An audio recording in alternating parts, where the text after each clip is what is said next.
नमस्कार। Good evening. मैं रेखा आज रुद्रा चैरिटेबल ट्रस्ट के फेसबुक पेज से लाइव हूँ।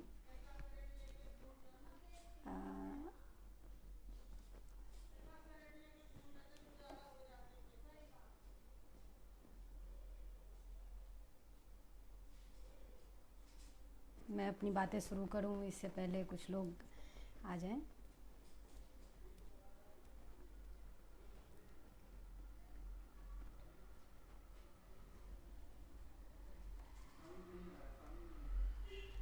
आवाज़ जा रही है? आवाज़ जा रही है? Akshay Rajput ji, good evening sir. आवाज़ जा रही है आपको?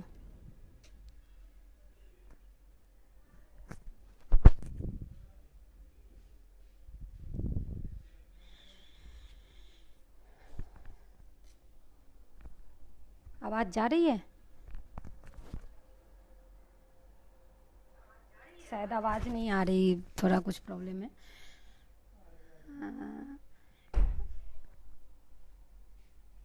Hi sir, Akshay Rajput ji sir, हाय। मैं अपनी बात शुरू करूं तब तक कुछ लोगों का और वेट करते हैं जो हमें ज्वाइन कर लें। फिर हम अपने विवेक वल्लभ जी, गुड इवनिंग सर। और कैसे हैं? Rahul Khatri, good evening. आवाज़ जा रही है मेरी?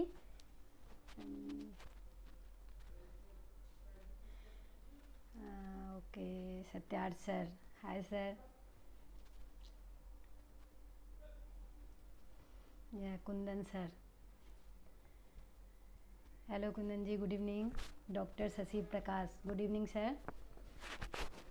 सर जुड़ते रहेंगे लोग, तब तक हम अपनी बातें शुरू करते हैं। फिर बीच बीच में लोग आते रहेंगे और उनकी बातें करते रहेंगे। नमस्ते। मैं रेखा आज रुद्रा चैरिटेबल ट्रस्ट के फेसबुक पेज से लाइव आप लोगों से अपनी कुछ बातें शेयर करना चाहती हूँ। पहले तो मैं धन्यवाद देना चाहती हूँ रुद्रा चैरिटेबल ट्रस्ट का, जिन्होंने मुझे मौका दिया कि मैं उनके फेसबुक पेज पे लाइव आऊँ और अपनी कुछ बातें कहूँ। विवेक वल्लभ जी, वेरी ओहो, शायद आप बाहर हैं, आपके यहाँ मॉर्निंग है, हमारे यहाँ इवनिंग है sir. Then good evening sir. ठीक है। तो फिर उन्होंने हमें आज मौका दिया कि हम अपनी बात उनके पेज से रख पाएँ, इसलिए हम उनका धन्यवाद देते हैं। आज जो हमारा टॉपिक है वो है कि लॉकडाउन के बाद हमारा जीवन कैसा होगा। इस पे हम कुछ चर्चा करना चाहते हैं, आपसे कुछ बातें शेयर करना चाहते हैं जो हमारे मन में है कि जिज्ञासा है, मेरे मन में भी है और आप सबके मन में भी होगी कि कैसे ज़िंदगी चलेगी इसके बाद। इसी के ऊपर, जैसा कि हम सब जानते हैं कि कोविड-19 से निपटने के लिए सबसे अच्छा तरीका था देशव्यापी लॉकडाउन को लागू करना, और हमारे सरकार ने ये किया। 3 बार इसको बढ़ाया जा चुका है और जैसा कि पीएम मोदी घोषणा कर चुके हैं कि चौथी बार एक नए दिशा निर्देशों के साथ इसमें निरंतरता होगी। हमारे अर्थव्यवस्था को पुनर्जीवित करना ज़रूरी है। ज़्यादा दिन तक हम अंदर भी नहीं रह सकते, तो हमें तो बाहर तो निकलना पड़ेगा। तो कुछ एक्टिविटीज़ को, जब कुछ प्रतिबंधों को आसान बनाया जाएगा, इसलिए बहुत संभावना है कि सरकार जो है वो सुरक्षा सुनिश्चित करने के लिए नए दिशा निर्देश जो है उसको लागू करेगी। लेकिन केवल हम सरकार के ऊपर ही आश्रित नहीं रह सकते। कुछ चीज़ें हैं जो हमें खुद करनी पड़ेंगी, हमें जिनका ध्यान में रख के हम खुद को और अपने आसपास वालों को, अपने फैमिली को, अपने फ्रेंड्स को बचा सकते हैं इस कोविड-19 के संक्रमण से। तो सबसे पहले शुरू करते हैं कि अगर हम एबल हैं, हमारे पास है कि हमारे पास कुछ अतिरिक्त मास्क हैं, सैनिटाइजर्स हैं, ग्लव्स हैं, तो हम अपने आसपास वालों को उसको ज़रूर वितरित करें, उनको दें और उनके कैसे इस्तेमाल होगा उसके बारे में उनको अवेयर करें। इससे केवल ये नहीं है कि हम जिनको दे रहे हैं उन्हीं को बचा रहे हैं, हम खुद को भी बचा रहे हैं। जो हमारे आसपास हैं, कैसे न कैसे करके हमारा उनसे कांटेक्ट होता ही है, हम मिल ही लेते हैं कुछ भी। तो फिर ज़रूरी है कि हम उन्हें ये चीज़ें उपलब्ध कराएं, उनको बताएं कि इनका इस्तेमाल कैसे किया जाता है। और फिर है कि जो सोशलाइजेशन है, हमारा जो समाज में हमारा उठने बैठने का तरीका है, वो भी हमें लगता है कि जब ये लॉकडाउन खुलेगा उसके बाद बहुत कुछ बदल जाएगा।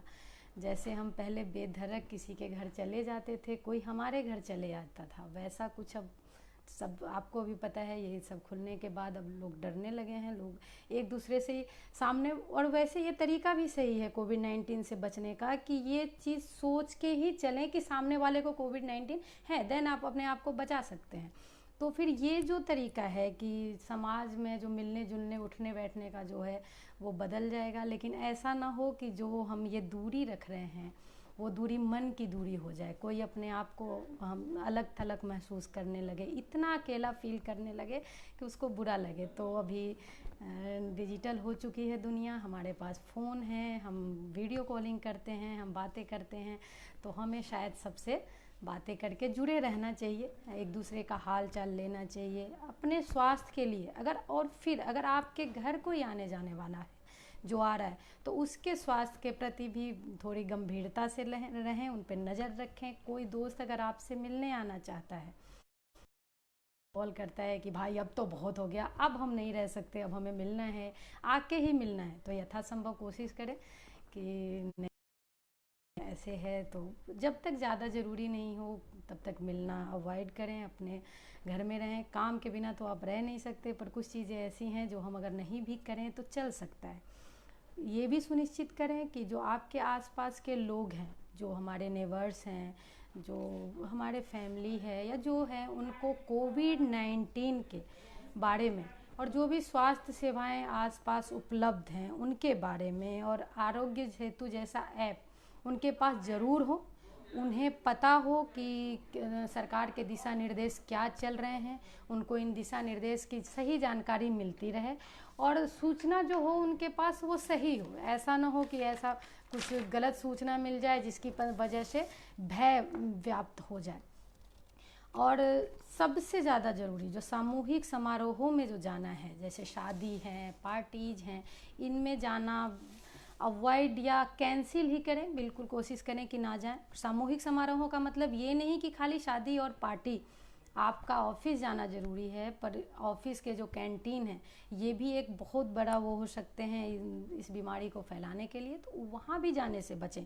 जहाँ भी 4 लोग से ज़्यादा इकट्ठे हों तो पहले तो कोशिश करें कि अगर हमारे हैं तो हम समझा के जी वहाँ पे आप इकट्ठे ना हो, और अगर हैं तो हम ना जाएं कम से कम। आजकल मैं क्या देख रही हूँ कि वैसे तो हम घर में हैं और ज़रा सी कोई बात बाहर हो गई, कोई शोर सुना, वहाँ पे 50-100 लोग इकट्ठे हो जाते हैं, तो ये फिर में रहने का कोई फ़ायदा ही नहीं है। अगर हम एक बार बाहर चले गए तो हमारे वो बीमारी ऐसी तो है नहीं कि 24 घंटे रहोगे जब ही आएगी, वो तो 1 मिनट के लिए ही बहुत है। तो कोशिश करें कि भीड़ भाड़ वाले इलाकों में नहीं जाएं। और अगर आप सार्वजनिक परिवहन का प्रयोग करते हैं तो फिर आपको, अगर आप ड्यूटी जाते हैं, जो जाना ज़रूरी है, जब खुल जाएगा तो आपको ऑफिसेज जाने ही पड़ेंगे, ज्वाइन करना ही पड़ेगा। और आप सार्वजनिक परिवहन का यूज करते हैं तो अपने मास्क, दस्ताने को सही से इस्तेमाल करें, और ज़रूर करें, उनका इस्तेमाल करने का तरीका सही से देखें। ये मास्क उतार के कहीं भी ना फेंकें, उनको डिस्पोज करें सही से। अपने ऑफिस में जब पहुँचे या फिर ऑफिस से घर पहुँचे तो अपने हाथ को बार बार साबुन से धोएं, सैनिटाइज करें, अपने आँखों को बिल्कुल ना छुएं। तो ये इन सब चीज़ों का ध्यान रख के हम इस कोविड-19 से खुद को, अपने परिवार को, अपने समाज को, सबसे बड़ी हम अपने देश को बचा सकते हैं।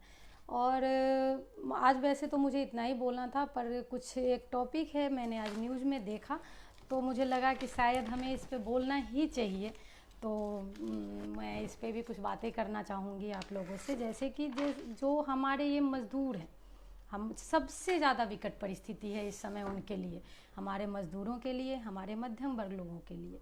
कौन से मज़दूर जो यहाँ महानगर से जा रहे हैं अपने अपने घरों को, उन घरों, आज जब उन्हें याद आ रही है, मैं इमोशनल हो रही हूँ ये बात बोलते हुए, कि जिन शहरों ने उनको इतनी, उन्होंने घर बनाया, आज उनके पास जगह नहीं है रहने के लिए, उन्हें जाना पड़ रहा है। और ये ऐसे फेसबुक पे बात करने से, या किसी को कुछ न्यूज़ चैनल वालों का या हमारा या किसी का कुछ नहीं जा रहा। एक्चुअल बात ये है, जो किसी का पापा है, भाई है, या कुछ भी है, आज क्या बन के रह गया? आज वो बस एक मज़दूर है, आज वो कोई नहीं है। जिन मालिकों के लिए इतने दिन काम किया, आज वो उनको खिला तक नहीं पा रहे। कैसे जा रहे हैं, नहीं जा रहे हैं, ये एक राजनीतिक चर्चा है, ये तो बाद में होती रहेगी। पर सबसे ज़्यादा है कि वो मज़दूर जो यहाँ महानगर से उठ के अपने घर में जा रहे हैं, समस्या दोनों जगह हो रही है। आप महानगर से चले गए, आप यहाँ जिन कामों को संभाले हुए थे इन महानगर में, उन काम को कौन करेगा? फिर दूसरी बात, आप जहाँ जा रहे हैं वहाँ आपको क्या रोजगार मिलेगा? तो ये जो दोनों है बहुत बहुत बड़ी समस्या है। इस पे हम लोग फिर बृहद चर्चा करेंगे। आई थिंक नेक्स्ट वीक फिर हम जब आएंगे तो इस विषय पे इस पे चर्चा होगी। ये टाइम है सीमित संसाधन में, अगर हमें लग रहा है कि हम किसी की मदद कर पाएँ, अगर हमारे घर का काम, हमारे पास कोई चीज़ 15 किलो है, अगर हम 10 किलो में चला सकते हैं, तो इस समय अपील भी करती हूँ मैं इस फेसबुक पेज के माध्यम से कि कृपया उन लोगों की मदद करें, जो कर सकते हैं इतना तो करें ही। नेक्स्ट वीक हम लोग फिर आएंगे और इन मज़दूरों की जो परिस्थिति है इसके ऊपर, रोज़गार सृजन के ऊपर मैं रुद्रा चैरिटेबल ट्रस्ट वालों को भी अपील करूंगी कि इस पे कुछ काम करें और इस पे आप लोगों से चर्चा करें और आपके सुझाव भी हम इस पे मानेंगे। Thank you sir Hindustani Raja, good जो मैं, thank you Hindustani Raja ji, thank you sir, नमस्कार।